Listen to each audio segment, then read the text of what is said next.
Jerusalén. Para los cristianos, los hechos más importantes de la historia ocurrieron aquí.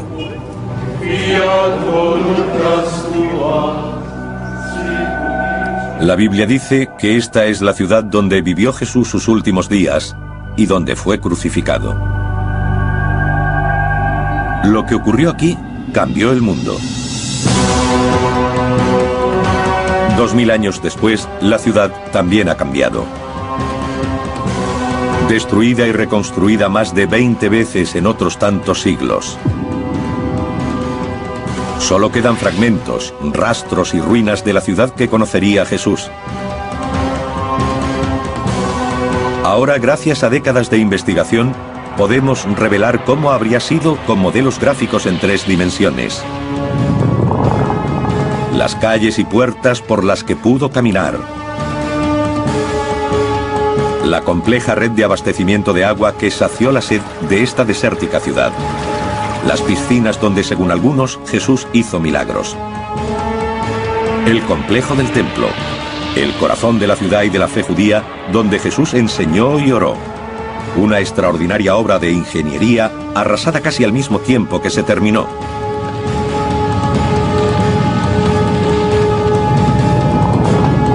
Revelaremos el mundo perdido de los evangelios. El Jerusalén de Jesús.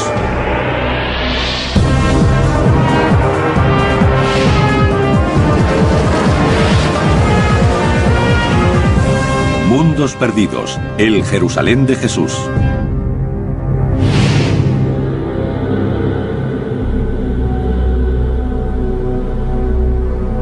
En tiempos de Jesús, Jerusalén era el corazón de Judea. El reino de los judíos. Un pueblo definido por su religión. Para ellos, era el lugar más importante del mundo.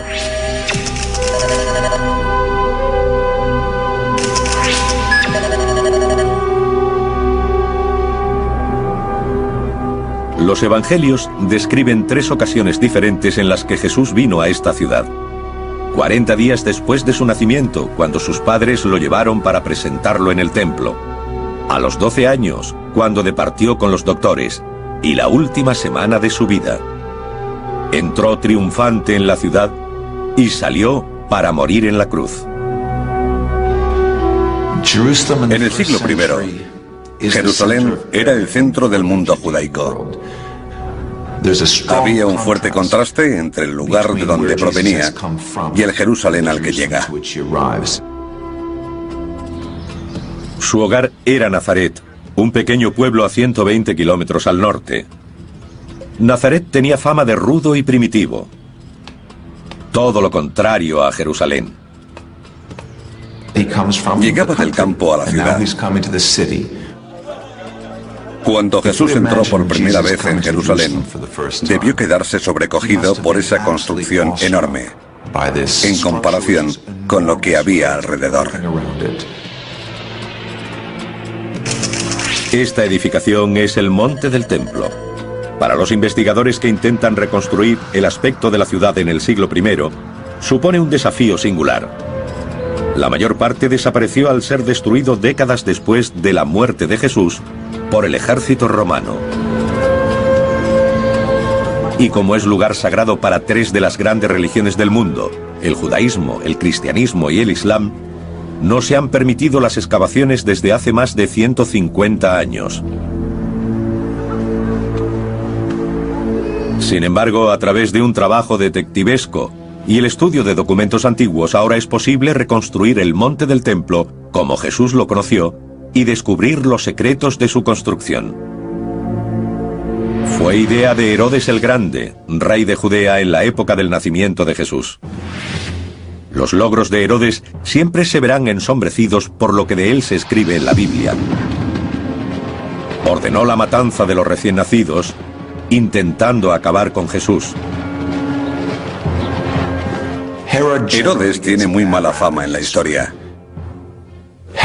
pero fue un hábil administrador y un constructor visionario.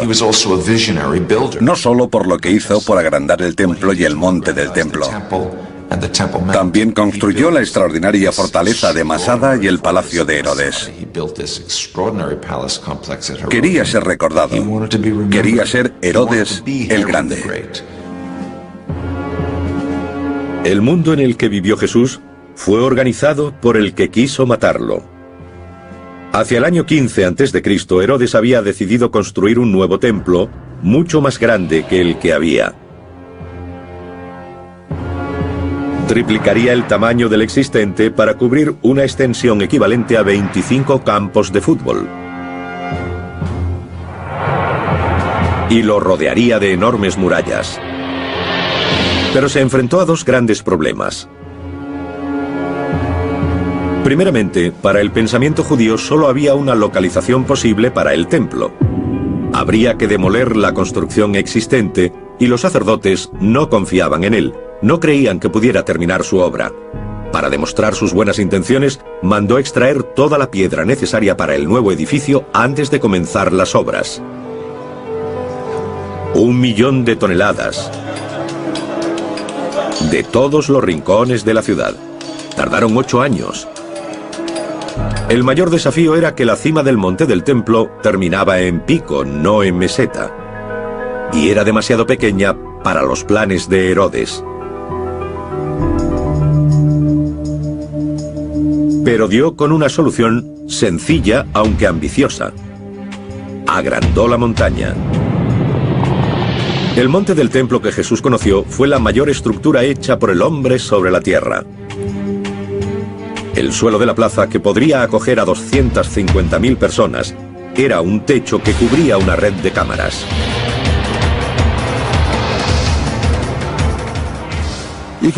En el monte del templo actual vemos una gran zona lisa nivelada, pero está construida artificialmente. Hay una montaña oculta en el centro. La montaña sería así, y lo que se añadió es suelo suspendido hasta aquí, sostenido por murallas en los extremos. ¿Cómo se suspende un suelo así? Con multitud de arcos y cámaras debajo. En el extremo suroeste del monte del templo hay 4 niveles de arcos que forman salas abovedadas. Cada arco mide 6 metros de ancho por 6 de alto. Esta técnica arquitectónica era bien conocida en la época de Herodes. Los romanos la usaron profusamente. La diferencia es que los hombres de Herodes no emplearon hormigón, sino piedra caliza local. El resultado fue una obra de ingeniería perfectamente ejecutada con 3 grandes ventajas. Era resistente, como para aguantar el peso de decenas de miles de peregrinos. Era duradera. Debía durar eternamente. 2000 años después, el mismo edificio sigue ahí, resistente e impresionante. Y era ligera. Si Herodes hubiera probado la otra alternativa, que consistía en colmatar este espacio, la carga sobre los muros habría resultado excesiva. Tendrían que haberlos hecho más gruesos o se habrían derrumbado. De todos modos, los muros que rodeaban el monte del templo eran enormes. Tenían 4,5 metros de grosor y 36 de altura. Estaban hechos de bloques de piedra labrados a mano.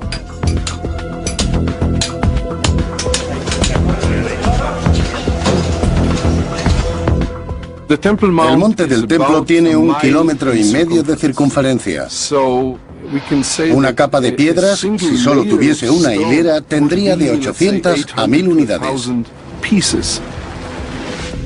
De media, cada una de esas piedras pesaría unos 4.500 kilos, aproximadamente el peso de un elefante adulto. Algunas eran mucho mayores. Los arqueólogos han localizado el bloque más grande usado en la construcción del monte. Se encuentra en lo que se conocen como los túneles rabínicos. Ahora enterrado por 2000 años de evolución y cambios, en la época de Jesús estaba a la vista, al nivel de la calle. La doctora Jody Magnes es una experta mundial en la arquitectura del Jerusalén de Jesús. Esta gran piedra forma parte de lo que se llamó hilera maestra. La idea era estabilizar el monte del templo incorporando una serie de piedras mucho más grandes, altas y pesadas que el resto. Es difícil imaginar su tamaño. Es 20 veces mayor que los bloques más grandes usados en la construcción de las pirámides de Egipto. Tiene 12 metros de largo y 3 de alto, y pesa más de 400 toneladas. Jesús o cualquier otro visitante de Jerusalén se encontraría ante una edificación de gran escala. Y los constructores de Herodes la abordaron con gran ingenio y destreza. Cada hilera de piedras está ligeramente retrasada, ligeramente compensada con la de abajo. Es toda estabilidad a las partes más bajas de los muros, necesaria para llevar el peso arriba. Y eso crea, o debería decir, corrige una ilusión óptica. Si las piedras se hubieran dispuesto exactamente unas encima de otras, la construcción es tan monumental que habría parecido inclinarse hacia el exterior. Esto hace que parezca que el muro es recto. Los canteros fueron tan hábiles que el espacio entre las piedras es casi nulo. Shimon Gibson nos demuestra su pericia. Encajaron las piezas perfectamente.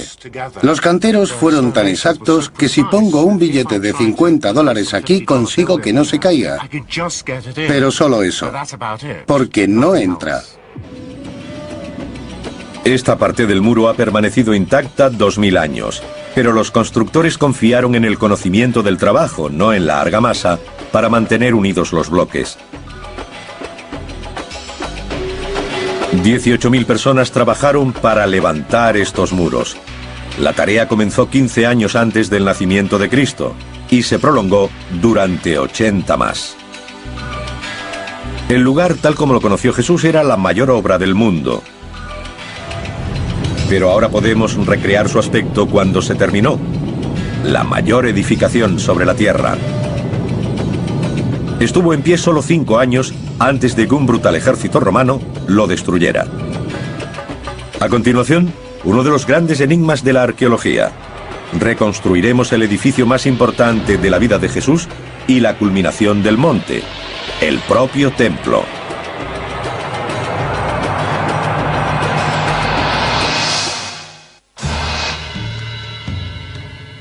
Según el Evangelio de San Marcos, Jesús señaló hacia el monte del templo de Jerusalén y dijo: ¿Veis estos grandes edificios? No quedará piedra sobre piedra que no sea derribada. 40 años después, estas palabras demostraron ser proféticas. El ejército romano, aplastando una revuelta judía, destruyó el templo. Para los investigadores actuales, el resultado es uno de los retos más seductores de la arqueología bíblica: recrear el templo como se alzaba en medio del monte. Se ha necesitado el trabajo de generaciones de científicos y eruditos para construir una imagen de lo que Jesús habría visto cuando llegó aquí. Al entrar en el monte del templo, cruzaría una serie de patios o espacios abiertos. Pasaría ante una señal escrita en griego, advirtiendo a todos los extranjeros, o no judíos, de una muerte segura si traspasaban cierto punto. Después llegaría al patio de las mujeres, el último lugar donde estaba permitida la presencia femenina. Era el patio exterior del propio templo o santuario.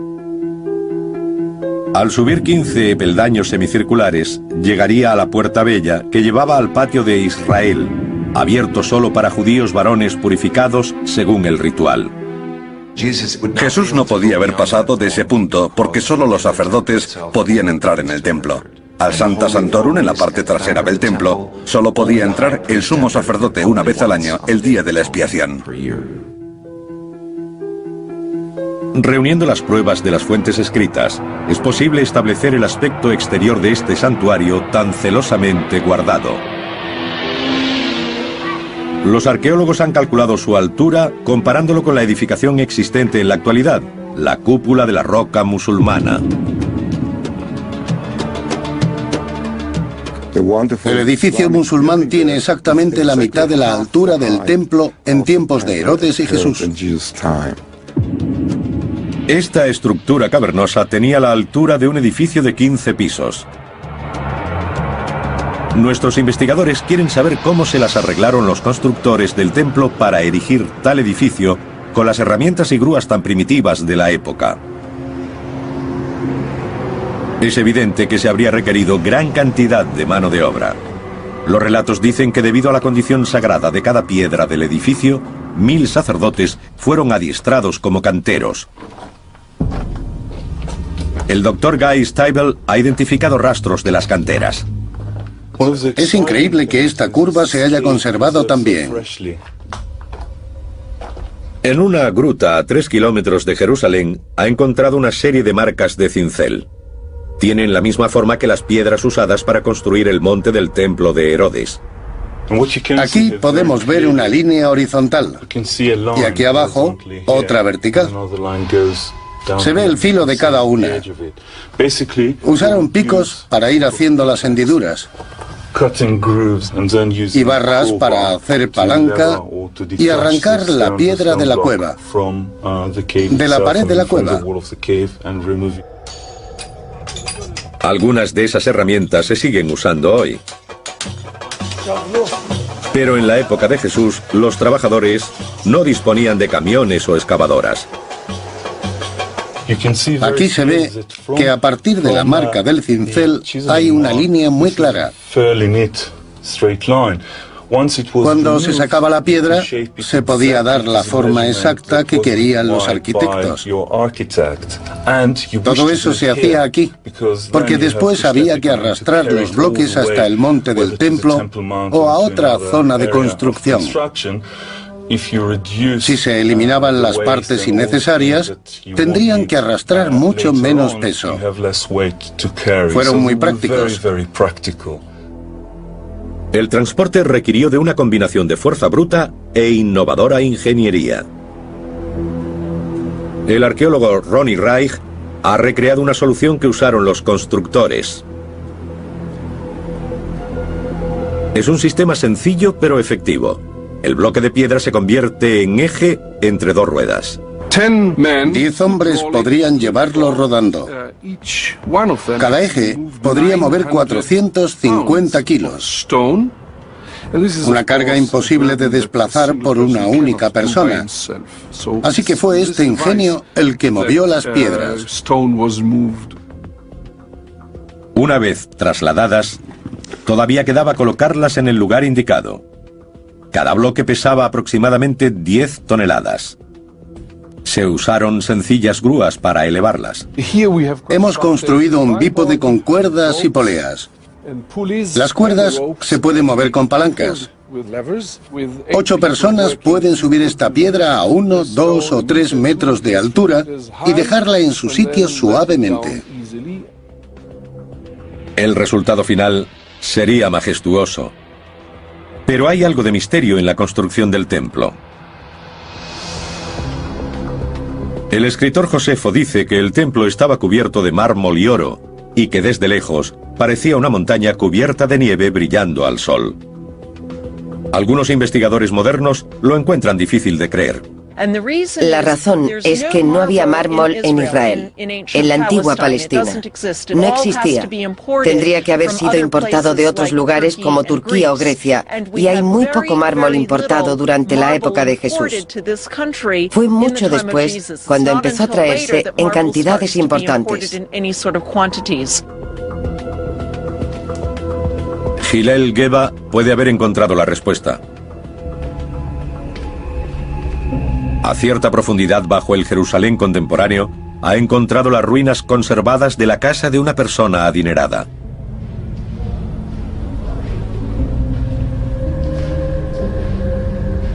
Los muros y techos están cubiertos de complejos dibujos. Y estos muestran que los constructores de Jerusalén trabajaron el yeso creando la ilusión de que era piedra. Este muro ha sido tallado para imitar los bloques que conformaron los muros del monte del templo. Esta es una imitación en escayola de la construcción de grandes bloques. Cada bloque tenía un marco. Está en blanco, sin decoración, pero hay otros ejemplos que la tienen. Parece posible que en la fachada del santuario se usara una ingeniosa técnica. En mi opinión, cuando nuestras fuentes describen el templo con mármol o cubierto de mármol, lo que realmente quieren decir es que el edificio estaba hecho de una brillante piedra blanca, o quizá de piedra cubierta de estuco brillante. Ahora podemos mostrar el templo como habría sido cuando vivió Jesús. El punto central de la ciudad, blanco y oro, con columnas de humo elevándose desde los altares de los sacrificios. El edificio fue un imán para creyentes de todo el Oriente Próximo. Cuando Jesús llegó a Jerusalén para su última Pascua, pudo haber más de 200.000 visitantes. Jerusalén tenía que acogerlos. Mientras los peregrinos se ocupaban de sus asuntos espirituales, la vida diaria de esta desértica ciudad estaba dictada por algo mucho más básico: la necesidad de agua.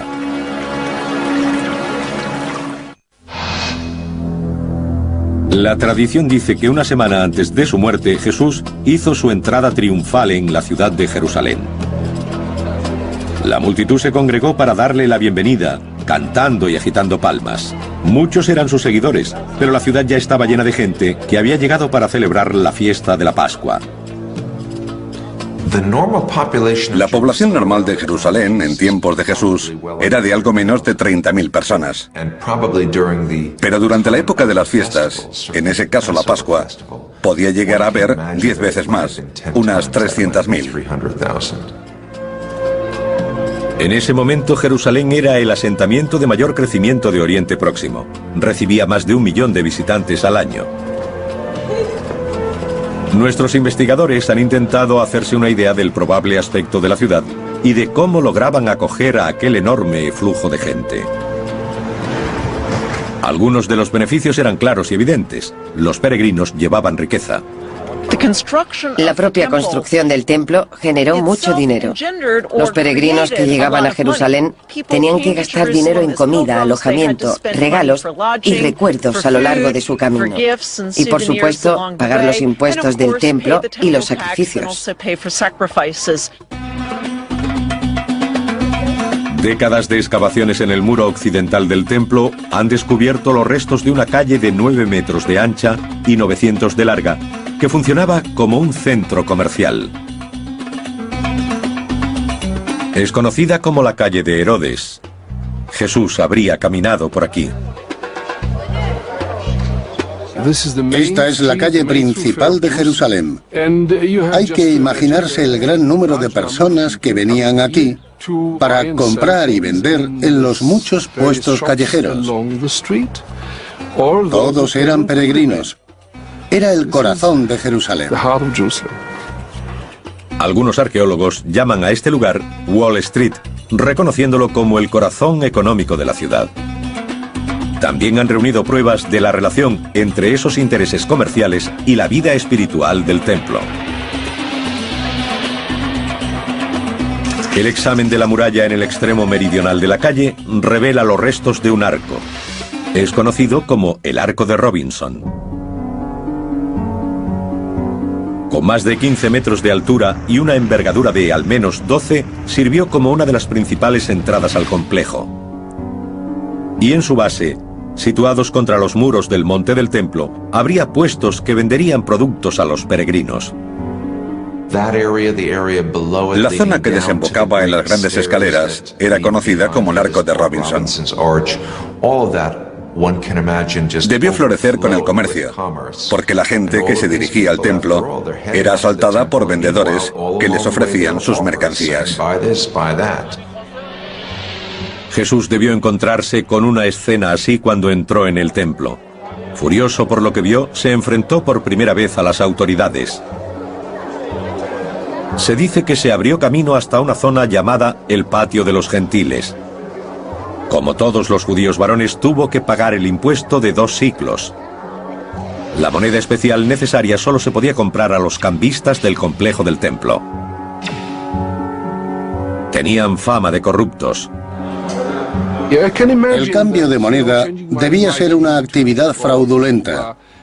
Los cambistas se aprovechaban de la gente inocente de los pueblos que no estaba acostumbrada a la vida en la ciudad.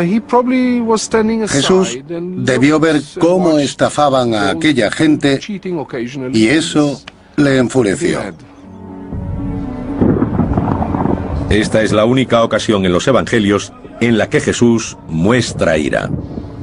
Para Jesús se habían rebasado los límites del templo y quiso echarlos.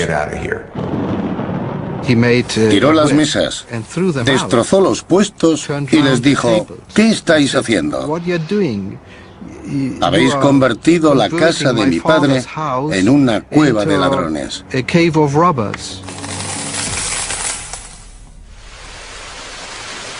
Los peregrinos proporcionaban ingresos a la ciudad, pero también tenían que recibir cosas a cambio, y el recurso más valioso de Jerusalén era el agua. Jerusalén era y es una ciudad desértica. Está a 760 metros sobre el nivel del mar. El río más cercano está a 40 kilómetros de distancia. ¿De dónde conseguían esos miles y miles de personas agua para beber? Había 30 cisternas de agua de lluvia repartidas por la ciudad. La más grande albergaba un volumen equivalente a 20 piscinas olímpicas, y aún así apenas se cubría la demanda. Debían congregarse alrededor de las cisternas. Esperaban su turno porque había poca agua y muchos peregrinos. La gente no solo necesitaba agua para uso doméstico.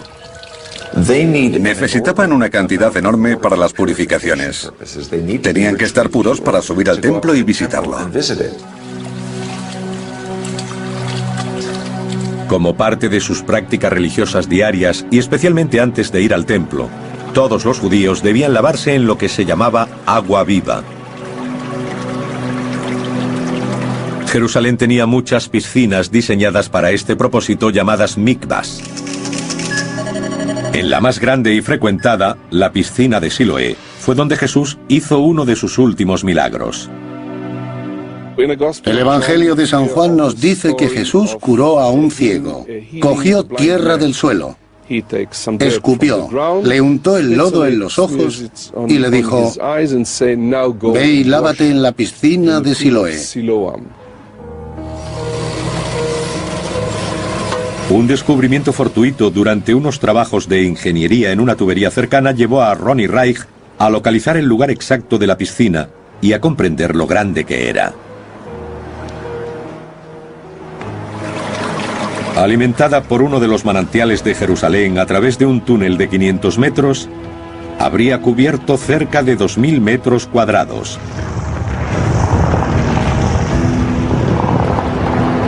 Si Jesús curó a un ciego en esta piscina, la historia de este milagro pudo ser conocida por millares de personas y se extendería por toda la ciudad. Fue un desafío público a las autoridades de Jerusalén. A continuación veremos los lugares en los que habría ocurrido el enfrentamiento final.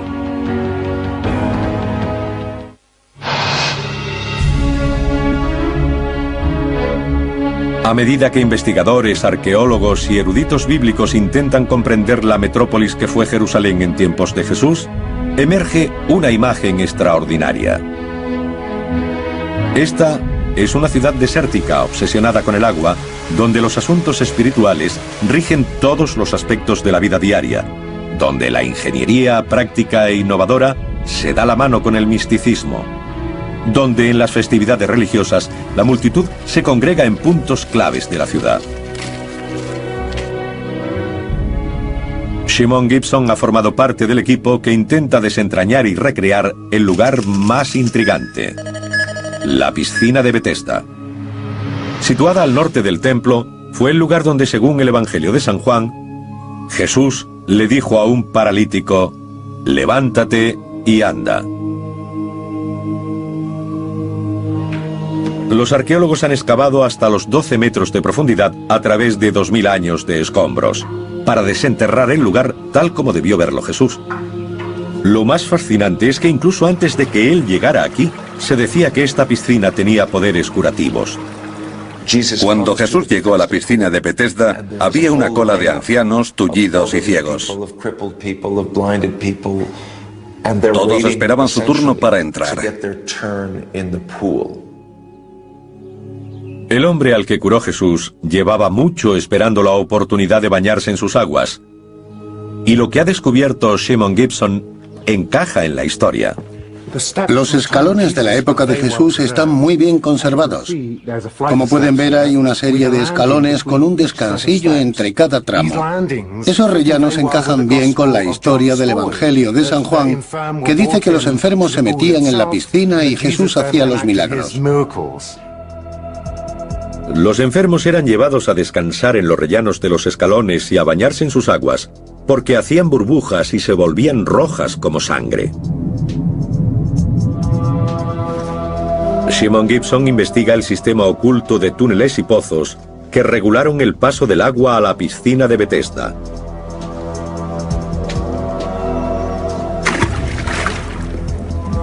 Esto era lo que producía el famoso burbujeo. Esta es la zona de las compuertas. Hay dos aberturas, una más grande arriba y otra más pequeña en el fondo. Las compuertas controlaban de manera precisa la profundidad del agua de la piscina. Se podía acceder a ellas a través de un pozo vertical de 15 metros abierto en la roca. Voy a ver si puedo.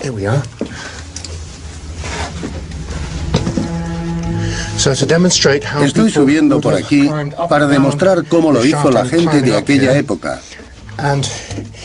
Aproximadamente por aquí habría un sistema de poleas que habrían usado para subir la compuerta.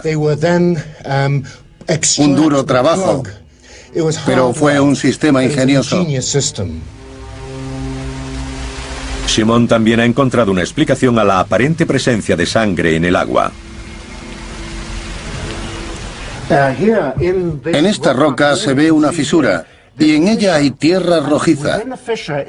Dentro del muro del túnel cortado entre las dos piscinas es incluso más roja. Cuando el agua pasaba hacia la piscina septentrional, los que se metían para purificarse pensarían que era sangre lo que salía del agua. Al mismo tiempo, el monte del templo rebosaba con sangre de verdad, porque cuando un peregrino ya estaba purificado, su siguiente obligación era ofrecer el sacrificio de un animal. En momentos de grandes celebraciones como la Pascua, que llevó a Jesús a la ciudad en los últimos días de su vida, se mataban gran cantidad de animales a la hora. Era un sacrificio a escala casi industrial. En Pascua se sacrificaban varios miles de corderos en un solo día. Este es el entorno de los últimos días de Jesús. Tenemos una imagen clara de cómo era Jerusalén en la época en la que fue detenido, juzgado y condenado. Pero muchos quieren saber aún más. Situar los lugares donde ocurrieron los hechos. No solo son historiadores y arqueólogos. Todos los años, cientos de miles de peregrinos llegan a la ciudad con la esperanza de caminar por donde lo hizo Jesús. Pero en 2000 años de reconstrucciones y cambios, la ciudad ha crecido y también las historias. Se ha hecho difícil separar la realidad del mito. Un claro ejemplo es el lugar donde Jesús hizo su última cena. Desde entonces, el modo en que partió el pan dio lugar a la comunión en las misas cristianas. Y por eso viene tanta gente a esta sala, la Senecal o habitación superior en el monte Sión, porque muchos creen que ocurrió aquí.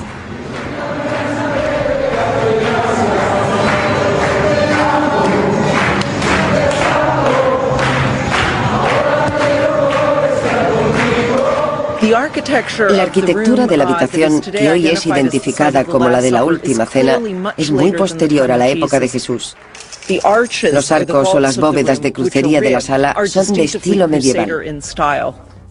Es una arquitectura que no llegaría hasta 1000 años después del tiempo de Jesús. Estos techos abovedados pertenecen al siglo XII, cuando los ejércitos cruzados europeos luchaban con las fuerzas musulmanas por el control de Tierra Santa. No tenemos pruebas arqueológicas de que la última cena se celebrara en esta sala, ni siquiera en la zona donde está situada. Es la tradición que ha identificado el lugar como escenario de la última cena. En este lugar se alzó una de las primeras iglesias cristianas, pero también hay una mezquita y acoge otros edificios. Es posible que la última cena se celebrara en una casa particular de Jerusalén. Habría tenido un aspecto completamente diferente del de la iglesia. Habría sido en una casa normal.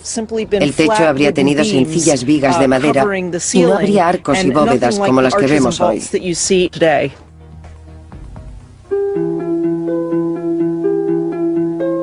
Los evangelios dicen que después de la última cena, Jesús se marchó con 3 de sus discípulos al huerto de Getsemaní. De nuevo, es difícil determinar la situación exacta, pero está claro que fue al pie de lo que hoy se conoce como Monte de los Olivos. Getsemaní significa molino de aceite. El huerto de Getsemaní parece ser un pequeño recinto situado en la parte superior de lo que conocemos como Monte de los Olivos, al noreste del templo, al noreste de la ciudad. Parece ser el lugar donde Jesús subió a orar la noche anterior a ser detenido. Tras una noche de oración, fue apresado por hombres que actuaban en nombre de las autoridades del templo. Jesús fue prendido en el huerto de Getsemaní antes del amanecer, en la hora más oscura antes del amanecer. La pregunta es, ¿dónde fue llevado? Este es el gran desafío de los investigadores: trazar la secuencia de los hechos conocidos como la Pasión de Cristo. 2000 años después intentarán reconstruir los pasos que llevaron a Jesús hasta su crucifixión.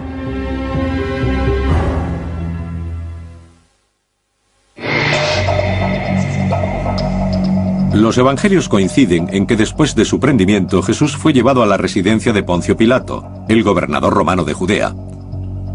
Esto tiene sentido histórico. El Imperio Romano ejercía un férreo control sobre la ciudad.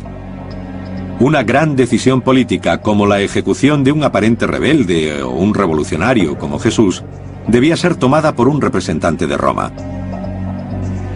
De nuevo, la tradición vuelve a ir unida a un lugar concreto. En este caso, a donde Jesús fue azotado, sometido a escarnio y sentenciado. Generaciones de peregrinos han creído que ocurrió en la Fortaleza Antonia. Era el cuartel general de la guarnición romana destacada en Jerusalén. Ahora queda poco de ella, pero los investigadores han logrado reconstruirla a partir de textos antiguos. Situada en la esquina nordeste del templo, era una construcción con forma de bloque con 4 enormes torres, cada una de 15 metros de altura. La fuerte dominación romana hizo que la fortaleza Antonia quedara asociada a Pilato y al juicio de Jesús. Hoy apenas queda nada. Buscando pruebas, Jody Magnes se dirige a una zona pavimentada identificada como el Litostratos, supuestamente unida a la fortaleza y al lugar donde Jesús fue coronado de espinas. El Litostratos es mencionado en los Evangelios como el lugar donde Jesús fue sentenciado a muerte por Poncio Pilato. Los peregrinos cristianos que llegan a Jerusalén veneran este lugar. El problema es que la ciencia no respalda esta versión de la historia tradicional. De hecho, gracias a la arqueología, sabemos que este pavimento no existió en tiempos de Jesús. Se hizo después, en el siglo II, por orden del emperador Adriano, como parte de un mercado que construyó aquí. Durante siglos, los peregrinos han recorrido un camino que comienza en la fortaleza Antonia, por el que Jesús debió llevar la cruz. Es la llamada Vía Dolorosa. Por tradición hemos adoptado 14 estaciones en las que la gente se detiene para recordar lo que sufrió Jesús.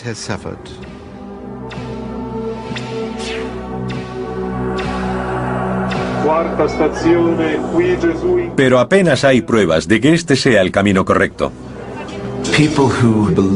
Puede que la gente esté equivocada al querer seguir los pasos de Jesús en el punto y lugar donde se enfrentó a Poncio Pilato, donde los soldados lo tuvieron en cautividad y donde le clavaron la corona de espinas.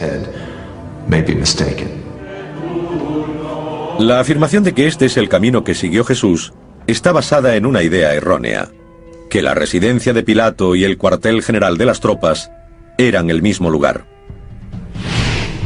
Los datos recientes sugieren que Pilato probablemente vivió en otro edificio, un palacio construido por Herodes.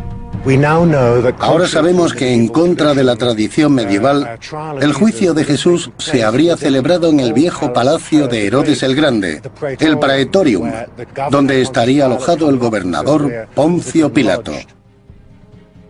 No se han encontrado rastros de este palacio, pero sabemos que estuvo situado al suroeste del templo.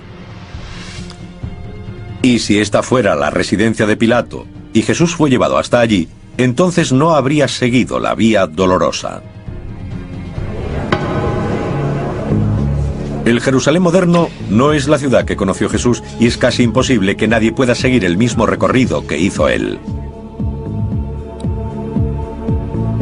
Para la mayoría de los peregrinos, lo verdaderamente importante es la dimensión espiritual del camino. Hay pruebas que sugieren que sabemos dónde murió y fue enterrado. Las escrituras hablan del Gólgota, el lugar de la calavera, como el sitio donde murió. Hoy, como han hecho durante 1500 años, los creyentes dicen que ese lugar estuvo aquí, donde se alza la iglesia del Santo Sepulcro, en el centro de Jerusalén.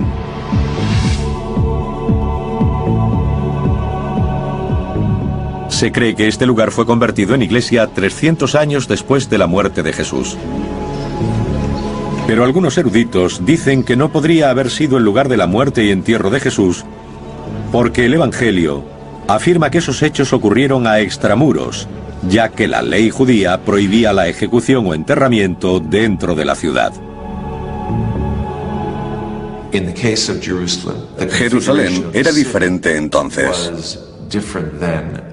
El Gólgota estaba fuera de la ciudad en la época de Jesús, pero ahora está dentro de los límites de la ciudad. Basándonos en excavaciones arqueológicas, ahora sabemos que la zona de la iglesia del Santo Sepulcro, en particular la rotonda, formó parte de un cementerio mucho mayor. En otras palabras, esta zona estuvo fuera de los muros de la ciudad, no dentro de sus límites. En un extremo de la iglesia, Jody Magnes encuentra pruebas de que aquí se hicieron enterramientos hace 2000 años. Aquí vemos un ejemplo de la típica tumba judía de Jerusalén en tiempos de Jesús. Estas tumbas eran huecos tallados en la roca, nichos hechos en las paredes de las cámaras funerarias. Todo encaja. El peso de la evidencia sugiere que este sí podría haber sido el lugar de enterramiento. Arqueológicamente hablando, la ubicación de las tumbas judías en este lugar nos hace pensar que quizá fue aquí donde Jesús fue crucificado y enterrado.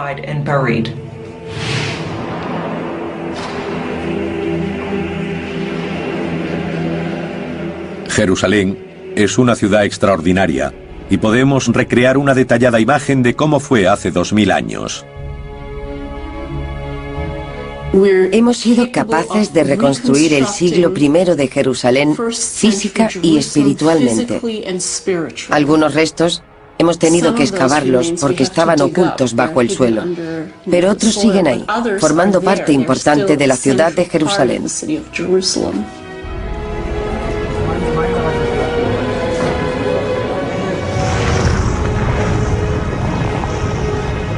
Reconstruyéndola, hemos conseguido una imagen de un tiempo y una vida que sea cual sea nuestra religión, tuvo un importante papel en la forja de nuestro mundo.